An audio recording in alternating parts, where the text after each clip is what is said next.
Economics economics यानी अर्थशास्त्र। आज हम अर्थशास्त्र इस विषय के बारे में जानेंगे। अर्थशास्त्र किसे कहा जाता है? वर्तमान अर्थशास्त्र के जन्मदाता किसे कहा जाता है?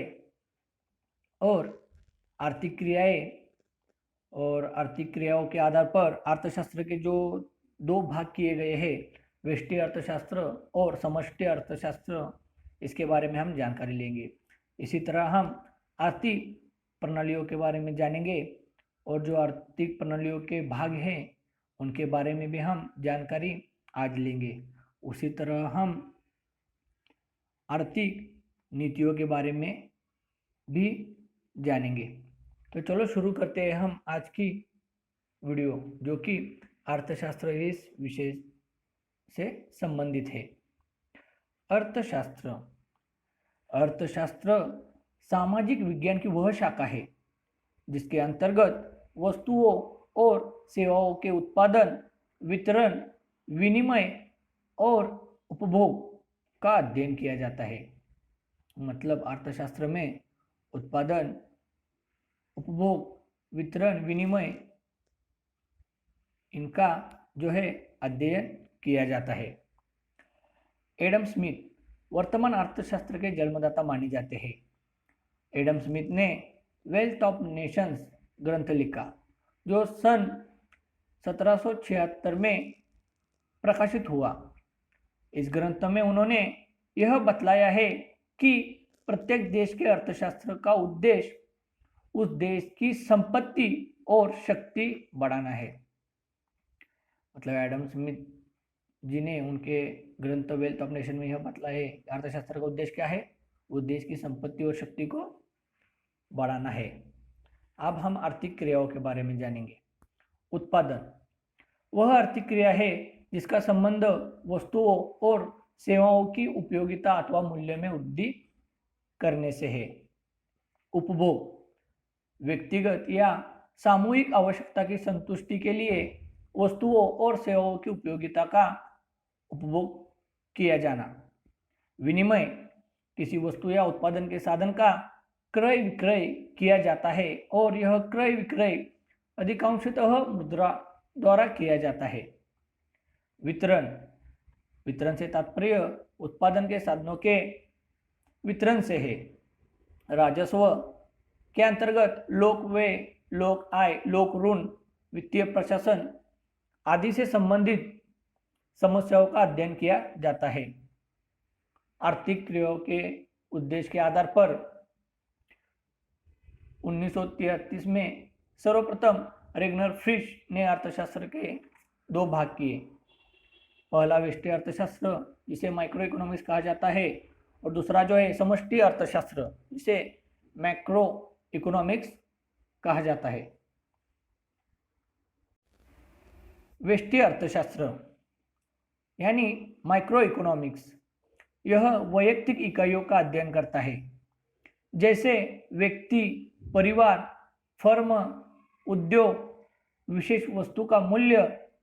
यह सीमांत विश्लेषण को महत्व देता है।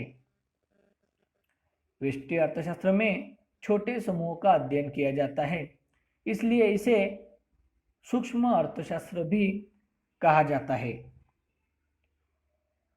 अब जो है हम अर्थशास्त्र का दूसरा जो भाग है, जिसे समष्टि अर्थशास्त्र कहा जाता है, उसके बारे में जानेंगे। समष्टि अर्थशास्त्र, जिसे मैक्रो इकोनॉमिक्स कहा जाता है, आधुनिक आर्थिक सिद्धांत के बहुत से महत्वपूर्ण विषय जैसे अंतर्राष्ट्रीय व्यापार, विदेश विनिमय, राजस्व, बैंकिंग, व्यापार चक्र, राष्ट्रीय आय तथा रोजगार के सिद्धांत, आर्थिक नियोजन एवं आर्थिक विकास आदि का अध्ययन समष्टि अर्थशास्त्र के अंतर्गत होता है। समष्टि अर्थशास्त्र में बड़े समूहों का अध्ययन किया जाता है, इसलिए समष्टि अर्थशास्त्र को स्थूल अर्थशास्त्र भी कहा जाता है। आर्थिक प्रणालियों के बारे में अब हम जानेंगे। आर्थिक प्रणाली यानी इकोनॉमिक्स सिस्टम्स एक ऐसी प्रणाली है जिसके अंतर्गत विभिन्न व्यवसायों में काम करके लोग अपनी जीविका कमाते हैं। आर्थिक क्रियाओं को सुचारू रूप से संचालित करने के लिए प्रत्येक देश अलग अलग आर्थिक प्रणाली अपनाता है। मतलब हर देश आर्थिक क्रियाओं को सुचारू रूप से संचालित करने के लिए प्रत्येक देश जो है अलग अलग आर्थिक प्रणालियों को अपनाते हैं। आर्थिक प्रणालियों को मुख्य रूप से 3 भागों में बांटा गया है। पहला, पूंजीवादी अर्थव्यवस्था, यानी इस अर्थव्यवस्था में उत्पत्ति के सभी साधनों पर निजी व्यक्तियों का स्वामित्व और नियंत्रण होता है। दूसरी जो है समाजवादी अर्थव्यवस्था, इस अर्थव्यवस्था में सभी उत्पादन साधनों पर जो है सरकारों का स्वामित्व और नियंत्रण होता है। और तीसरी जो है मिश्रित अर्थव्यवस्था, इसमें जो है सरकार और निजी व्यक्ति इन दोनों का सम्मिश्रण होता है, उसे मिश्रित अर्थव्यवस्था कहा जाता है। हमारा भारत देश जो है उसने मिश्रित अर्थव्यवस्था का स्वीकार किया है। अब हम आर्थिक नीतियों के बारे में जानेंगे। आर्थिक नीतियाँ, प्रत्येक देश चाहे वह किसी भी आर्थिक प्रणाली के अंतर्गत काम करता है उसको विभिन्न आर्थिक समस्याओं जैसे गरीबी, धन व आय की असमानता, बेरोजगारी, मुद्रास्फीति व मंदी आदि का सामना करना पड़ता है। इन समस्याओं के समाधान के लिए वह विभिन्न नीतियों को अपनाता है। मुख्य आर्थिक नीतियाँ इस प्रकार है।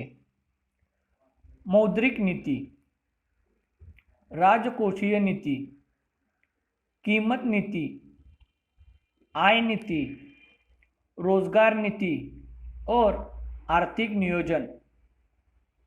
इस प्रकार के नीतियों का अवलंब करके देश जो है गरीबी, धन व आय की असमानता, बेरोजगारी, मुद्रास्फीति व मंदी आदि का सामना करते हैं।